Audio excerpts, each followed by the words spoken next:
Bismillahirrahmanirrahim. Astagfirullahaladzim. Alhamdulillahirabbil alamin wassalatu wassalamu ala asyrofil anbiya'i wal mursalin sayyidina maulana Muhammadin wa ala alihi washabihi ajmain. Subhanaka la ilma lana illa ma 'allamtana innaka antal alimul hakim. Wala haula wala quwwata illa billahil aliyyil azim. Qala al-musannif rahimahullah ta'ala wa masana bi ulumi fid darain amin. Masih membicarakan masalah orang yang mustahik, orang yang berhak menerima zakat. Yaitu semalam ada berdelapan macam, 8 golongan: fakir, miskin, amil, orang yang masuk Islam. Itu sudah 4 macam.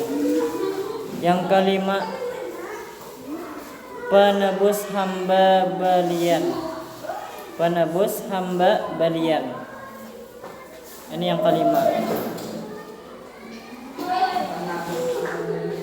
Penebus hamba balian, yaitu hamba yang dijanjikan oleh tuannya. Hamba yang dijanjikan oleh tuannya, seperti katanya, ujar tuannya kepada hambanya, kepada budaknya, kalau engkau dapat membayar kepadaku 1.000 rupiah, kalau engkau dapat membayar kepadaku 1.000 rupiah dalam tempo 2 bulan, engkau merdeka. Nah, itu jar sifat tawanannya. Lamun ikam kawa membayar, menabus 1.000 rupiah dalam tempo 2 bulan ini, ikam merdeka. Jadi si hamba itu inya sangat berhajat kepada 1.000 rupiah. 1.000 rupiah bahari lah. Tahun berapakah yang akan diduitakan wayah nih? Entah itu 10 juta kah? Jadi inya perlu dengan duit itu supaya kawa menabus dirinya. Amun kawa mengumpulkan 10 juta dijulunga dalam tempo 2 bulan. Dalam tempo 2 bulan itu harus inya baisian, harus kawa baisian duit 10 juta itu. Lamun inya kawa mengumpulkan, kawa dibayarakan, dijulung tentang tuannya, majikannya, berarti inya kawa merdeka. Lamun kada mayu duitnya, pas sampai 2 bulan sekalinya kulihan 9 juta aja, berarti inya kada merdeka. Berarti duitnya jadi milik tuannya. Karena awaknya aja, dirinya aja ampun tuannya, apalagi apa yang dimilikinya itu ampun tuannya. Jadi selama dalam 2 bulan inya berusaha mencari duit supaya sampai anggap 10 juta tadi 1.000 rupiah ini. Jadi bubuhan masyarakat, bubuhan orang Islam itu disuruh untuk memberi zakat kepada hamba ini supaya inya kawa mengumpulkan duit yang untuk dibayarkan kepada tuannya. Ini tidak ada di negeri kita. Ini tidak ada di negeri kita karena sistem perbudakan sudah dihapus. Di dalam agama Islam sudah dihapus. Bahkan di Indonesia kadada anggaran budak nih kadada lagi. Orang yang ini keenam, orang yang menanggung hutang.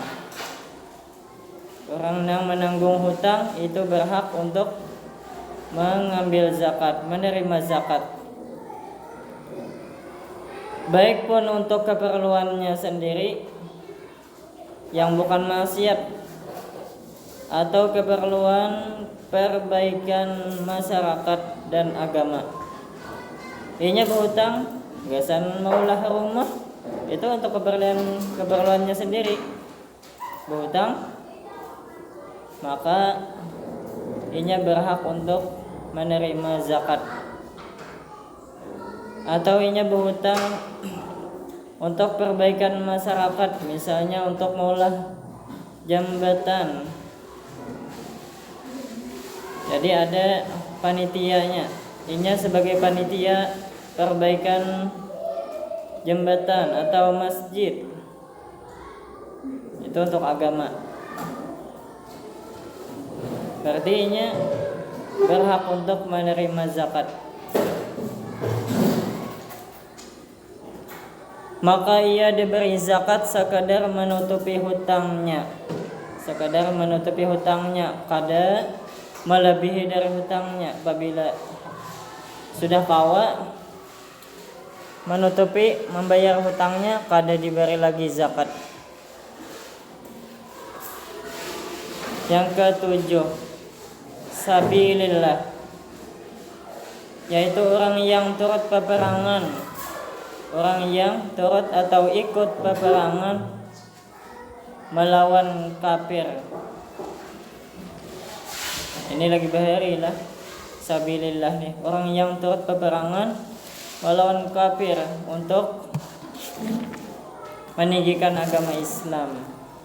Jadi berperang lagi dahulu di zaman Nabi, zaman sahabat, berperang untuk meninggikan agama Islam. Dan dia tidak mendapat gaji atau pembagian harta yang didapat dari musuh. Ini tidak ada juga di negeri kita. Sabilillah ini kada ada juga di negeri kita. Kada ada perang lagi kita. Kata ulama, ada pendapat ulama, termasuk dalam sabilillah tiap-tiap orang yang mengerjakan untuk kepentingan agama. Setiap orang yang mengerjakan untuk kepentingan agama itu masuk sabilillah aja. Seperti apa? Seperti membikin langgar atau tempat sekolah agama. Ada orang maulah langgar, maulah tempat sekolah agama, masjid, atau penuntut ilmu, kayak buah nikam, penuntut ilmu. Berarti ujar ulama sudah masuk sabilillah juga. Buah nikam nih penuntut ilmu agama. Jadi berhak masuk dengan masuk sabilillah. Jadi berhak untuk mendapatkan zakat.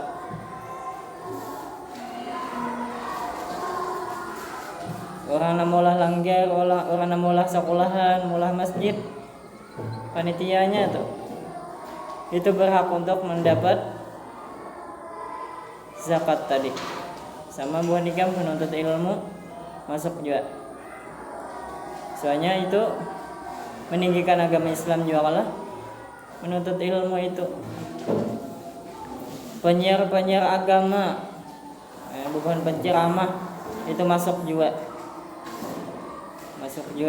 dalam kategori sabilillah. Maka berhak untuk menerima zakat dan lain-lainnya. Yang kedelapan, Ibnu Sabil ini yang kedelapan, orang yang berhak menerima zakat. Ibnu Sabil yaitu tiap-tiap orang yang pergi ke negeri zakat. Orang yang pergi ke negeri zakat, kayak misalkan kampung kita, ada orang ke kampung kita, di kampung kita ini masuk dari kategori negeri zakat, ada orang nambah zakat. Dan ia orang tadi di negeri itu kekurangan belanja. Kada kau belanja ini, sekali sampai ke kampung orang kada kau belanja, maka ia berhak untuk menerima zakat. Sekalipun ia kaya di negerinya, walaupun ia di kampung inya inya tuh panyanyugihnya, tapi sudah ke kampung orang kehabisan duit kada kau belanja, berhak menerima zakat walaupun inya kaya. Soalnya inya waktu di kampung orang inya kada ada beisian apa-apa, maka ia diberi sekadar hajatnya. Sekadar hajatnya berapa inya belanja keperluannya, misalnya hendak bulik berapa, ongkos gasan bulik lawan makannya, makan minumnya, transportasinya berapa dihitung, saya itu diberi zakatnya. Babus siyami, babus siyam, habis masalah zakat. Sekarang masuk kepada babus siyam. Inilah bab puasa.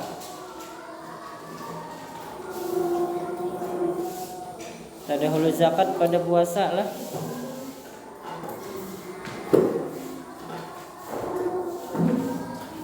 Padahal rukun Islam yang ketiga apa Rahman?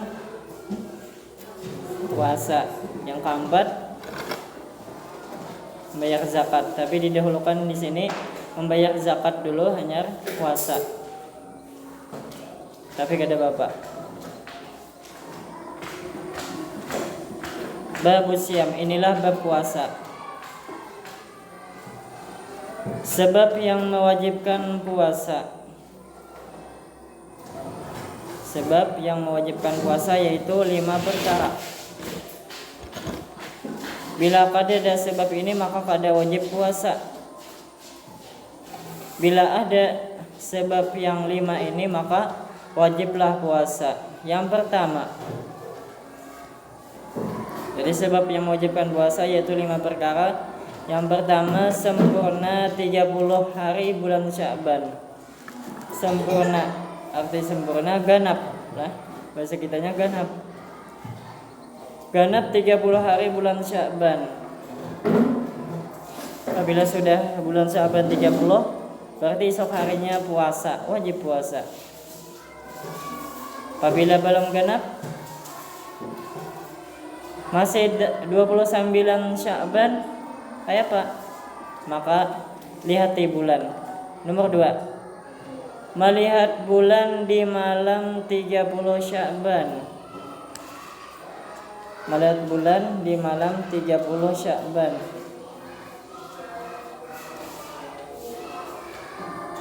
Hanya 29 Sya'ban.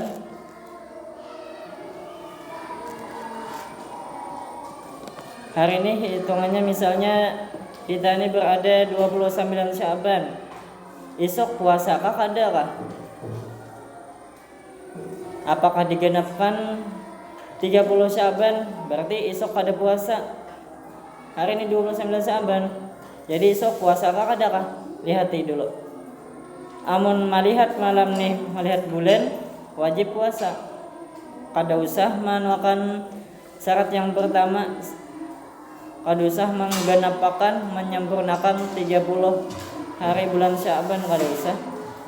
Lamun ada bulan. Kalau ternyata malam ini malam 30 Sya'ban, ternyata malam tadi kita melihat bulan, berarti wajib puasa.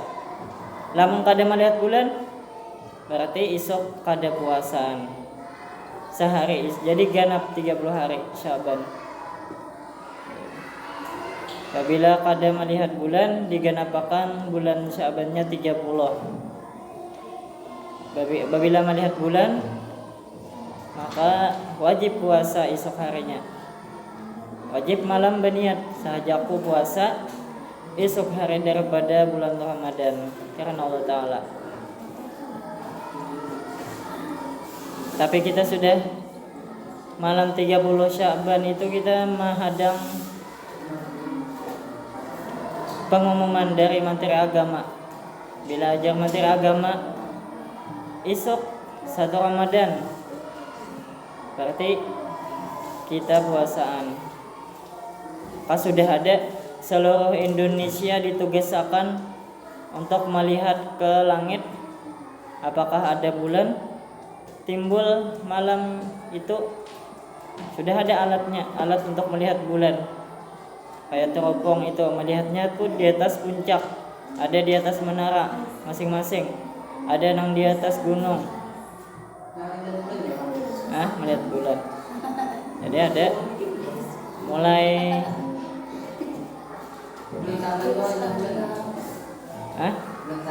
kenapa? Tiap bulan ada bulan, cuman kan nampak ada. Bila nampak kelihatan bulan. Soalnya kan bila malam 30 apakah timbul bulan atau masih kada timbul?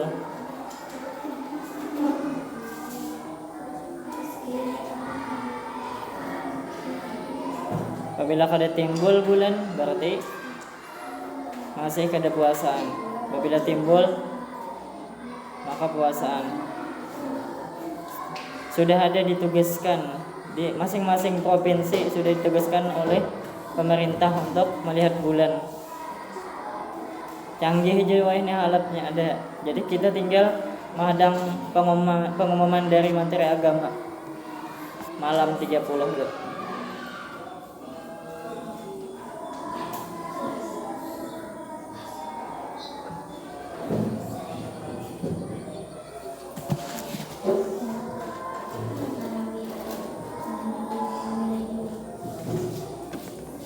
Yang ketiga, sabitnya melihat bulan pada malam tersebut. Sabitnya atau tetapnya, bahasa kita tetapnya melihat bulan pada malam tersebut dilihat oleh orang yang cukup adil syahadah. Cukup adil syahadah atau syahadah itu kesaksian lah bahasa kitanya. Arti syahadah, arti syahadah artinya kesaksian. Ada di arti mana ada paham? Adil syahadah itu adil kesaksian.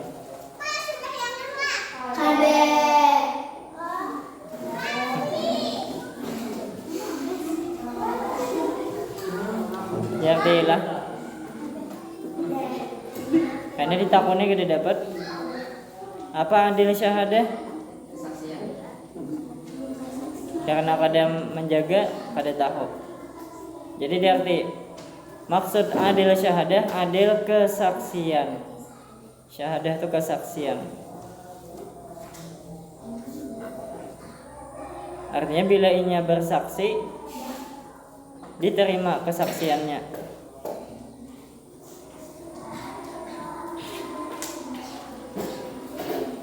Yang keempat, dengan dikhabar-habarkan oleh orang yang adil riwayat. Dengan dihabar-habarkan oleh orang yang adil riwayat. Sama ada hati membenarkan atau tidak. Sama ada hati membenarkan artinya membujurakan yang diucapkan orang tadi atau tidak, atau dihabar-habarkan oleh orang yang bukan adil, atau dihabar-habarkan oleh orang yang bukan adil. Maka apabila hati membenarkan, wajib dimulai berpuasa.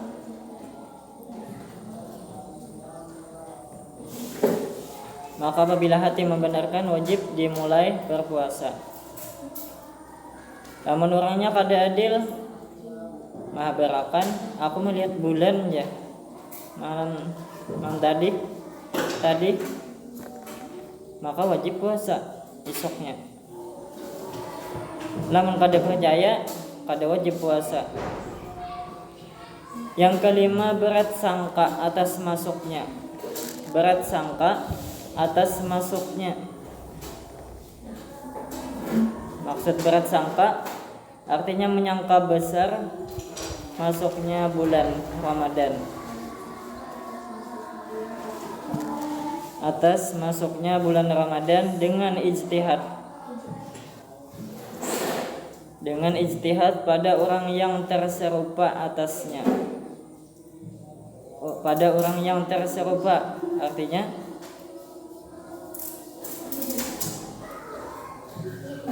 orang yang kesamaran.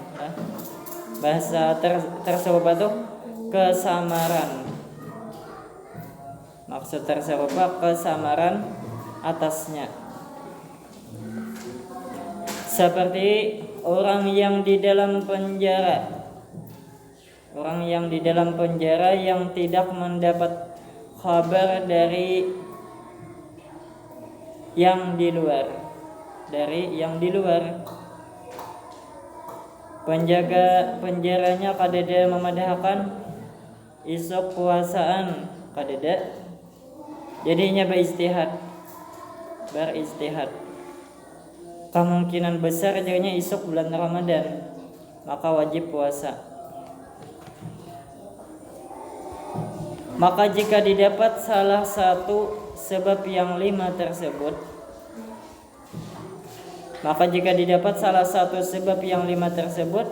wajiblah dimulai puasa. Jadi antara 65 ini lamun ada wajib puasa. Habis. Yang masalah yang kedua, syarat sah puasa. Kayak apa orang nang puasanya sah? Akan-akan sah juga puasanya. Orang gila sah juga puasanya. Orang pingsan sah juga puasanya. Orang nang gering seharianan puasanya sah juga. Orang mati puasa. Aina. Sudahlah, wallahu a'lam. Al-Fatihah.